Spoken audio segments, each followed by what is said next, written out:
WICR, rocking the campus in New Rochelle. All right, folks, welcome back for our third and final segment of the day of The Rock is On. We just finished talking about the locals with the Yankees, with the Mets, what's going on with them. Now we're going to make the transition from baseball to basketball. A lot of NBA playoffs going on, a lot of NBA playoff games. Cavaliers just finished off the sweep of the Indiana Pacers 4-0. Now, granted, I want to say that this series, for what it was worth, even though it was a Cavaliers sweep, or the Cavs swept the Pacers, this series was a lot closer than what most people appeared it to be, or what most people thought it was going to be.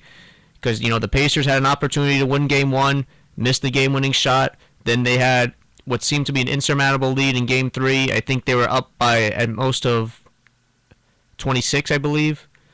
But then the Cavs came back, won Game 3, and then they lost by 4 yesterday in Game 4, and their season's over, though. And LeBron James improves his record to, I believe, 10-0 in the first round, and I think 6 of them were sweeps. And he just never loses in the first round. What can you say? What can you say? He's one of the greatest players of all time, and he hasn't lost in the first round yet. But with that being said, Cavs await the winner of the Raptors-Bucks series. That series is tied 2 apiece. And honestly, that series can go either way. Celtics came back, tied the series with the Bulls. They were down 0-2 going into Chicago. Celtics won both Game 3 and 4 on the road, returned to Boston for Game 5. Now they have momentum. Now granted, the injury to Rondo, that hurt the Bulls so much because he was a dynamic factor in the first 2 games. Main reason why they went up 2-0. And he just wanted to stick it to the Celtics, and he wanted to get back at them. He wanted to beat them so bad, but he can't. It seems like he can't play, or he's going to be done for the rest of the playoffs because of a broken right thumb. And the Hawks are back in the series against the Wizards, though. They won Game 3 by a score of 116-98. They're back in the series. They look to even the series tonight with the Wizards, and John Wall, who's a phenomenal point guard, very, very underrated. Doesn't get as much praise as, let's say, Stephen Curry or Kyrie Irving, but he's a great player, phenomenal player, and he's definitely got to be considered as one of the elite point guards in the NBA. There's no denying that. But there's your East. Hawks look to try to tie the series tonight. Game 4 in Atlanta. Moving on from the East to the West. Warriors have a commanding 3-0 lead over the Trailblazers. They look to wrap up that series tonight. 4-5 series, Clippers, Jazz. Clippers had a lead late, but then the Jazz and Joe Johnson had a phenomenal fourth quarter. They won, tied the series, and they're going back to LA at Game 5. And I always thought, originally I had the Clippers in 7 going into the playoffs. I had the Clippers in 7 because I knew this was going to be a long series. But you know what? It seems like momentum's shifting in the Jazz favor because the Clippers, they lost Blake Griffin, who's out for the playoffs with a toe injury. And it's just, it's like you watch Doc Rivers, the way he coaches this team. It's like you scratch your head and you're saying, how is this guy still able to coach a team in the NBA with the decisions he makes? And it's just, it's just the in-game decisions. It's crazy. It's really odd. And, and also it's the Clippers, and they have a history of underachieving. There were some years, where they felt like, hey, the Clippers they're a championship caliber team, but they couldn't even make it to the conference finals.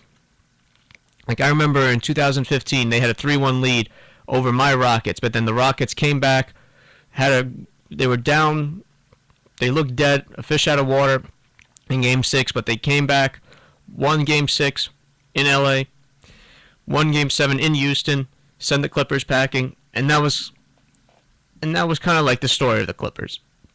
And then, of course, last year had a 2-0 lead against the Trailblazers, both Chris Paul and Blake Griffin again this year, gets hurt.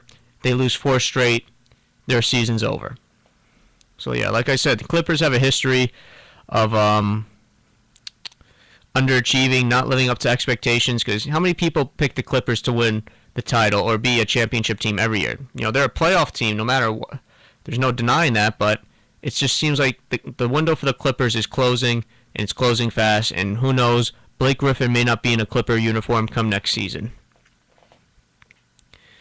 Now, the 2-7 matchup with the Spurs and the Grizzlies, you have to give Memphis tremendous credit because when you watch the first two games in San Antonio, the Spurs just ran them out of the arena.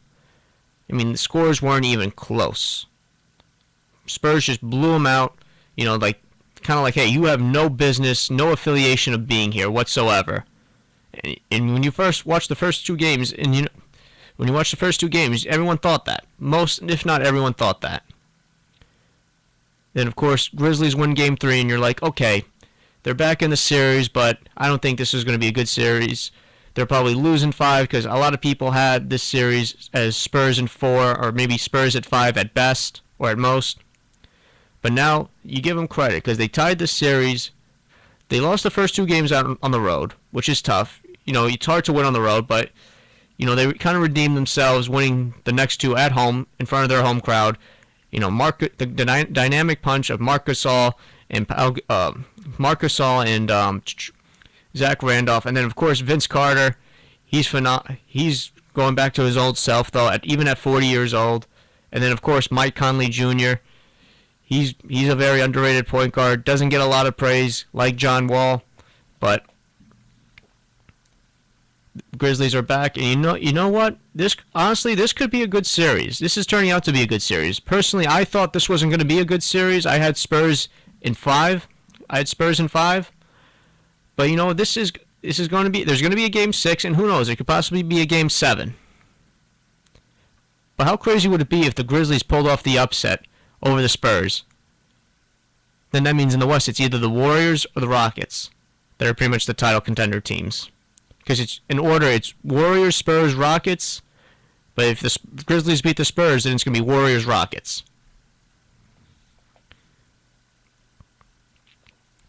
And usually, historically, if you look at history, folks, the 2-7 matchup in the NBA playoffs, they aren't really that good.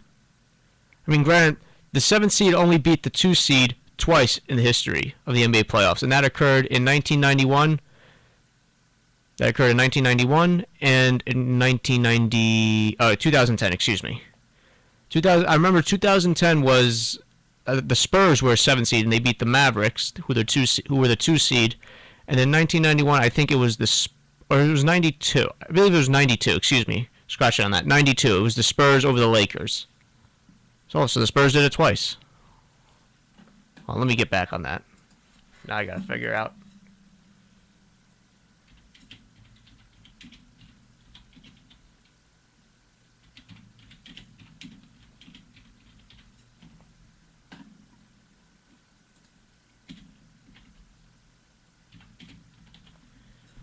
Looking at the results, like I said, I know the Spurs beat them. Or the Spurs beat the Mavericks. 2010.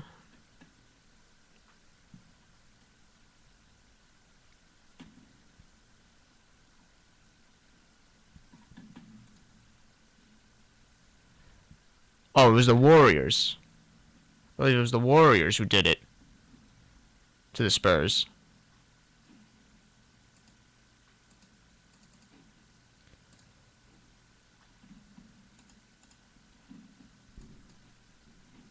So yeah, it was the Warriors in 92, excuse me. So Warriors over the Spurs, and then Spurs over the Mavericks. Those are usually the 2-7 seed. Those are the only time the 7 seed beat the 2 seed in the opening round of the playoffs. Then lastly, we'll save the best series for last, and I thought this was going to be a good series, and we'll save my team. The Rockets have a commanding 3-1 series lead over the Thunder. James Harden's proving his case to be the NBA MVP. And Westbrook, the guy's doing all he can. And I watched the post game yesterday, and a reporter asked Steven Adams, he said, when Westbrook goes to the bench or when Westbrook is not on the court, you guys struggle. Why is that? And then I give Westbrook a tremendous credit. and people may come off saying, oh, he's a child, or, he's ripping the media. And Westbrook said, don't split us up. Don't make this about me or anybody else. This is Westbrook. This is us. We're in this together. And you can say, Westbrook, oh, you can ask me, oh, Russell, why did you and the team struggle? Don't be like, oh, why does the team struggle with it when you're not there? The whole et cetera, et cetera. And you know what? You got to salute. You got to respect a guy like that. Because, as talented as he is, a guy who set the record for most triple doubles in a season, stands up for not only for himself, but his team members, saying, hey, it's not just about me. It's about all these guys. These guys played a vital role as well in getting to this position. And it's not, I'm down 3-1 to the Rockets. It's we're down 3-1 to the Rockets.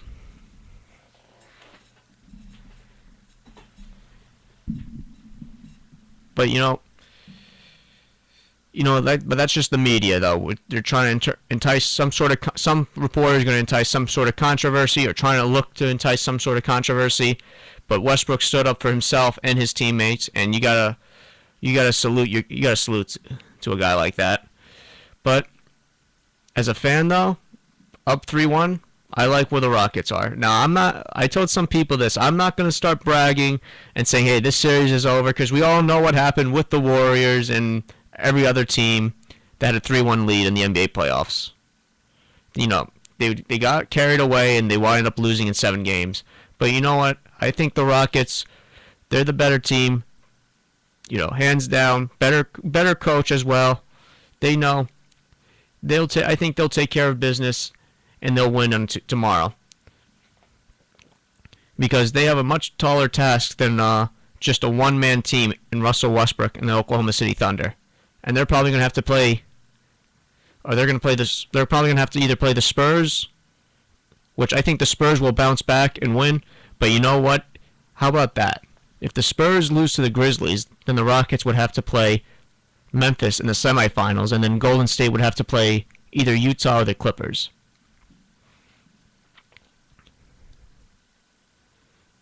So we could possibly see some upsets in the NBA playoffs in the early rounds.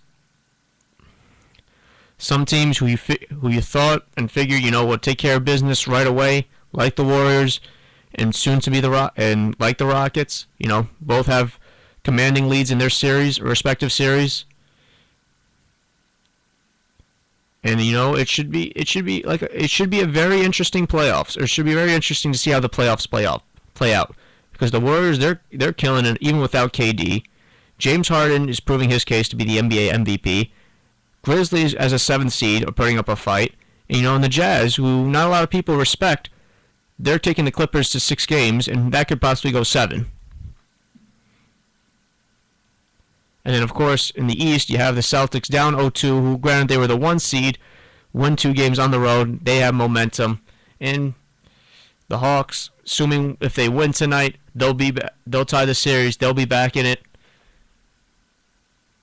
And then, of course, the Bucks-Raptors series, which I thought was probably the least compelling, or one of the least compelling series in the playoffs. That and Golden State and Portland. That's turning out to be a good series. They're knotted up at 2. So it should be very interesting to see how this opening round of the playoffs plays out, and see who wins. Some of these series, it's a flip of a coin. It can go either way, though. And it should be very, very compelling to watch as the playoffs unfold. But with that being said, that concludes our show for today. Have a great day, everyone.